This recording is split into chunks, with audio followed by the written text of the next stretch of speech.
So one of the good things that Geosyntec can do, once they've done the environmental and all the other ones, it tends to follow in to technical due diligence, so the wrap that goes around the plant and equipment.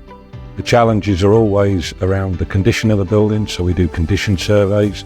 If the building is leased, there's reinstatement costs that sometimes can be quite large, so it's getting quantity surveyors, etc. together to be able to do that. And some of the other challenges that tie in with the locality, is it in the mining area, is there subsidence? So we're looking at things like that could have an impact on the liability of the deal, cost of the deal that the client wants to know about.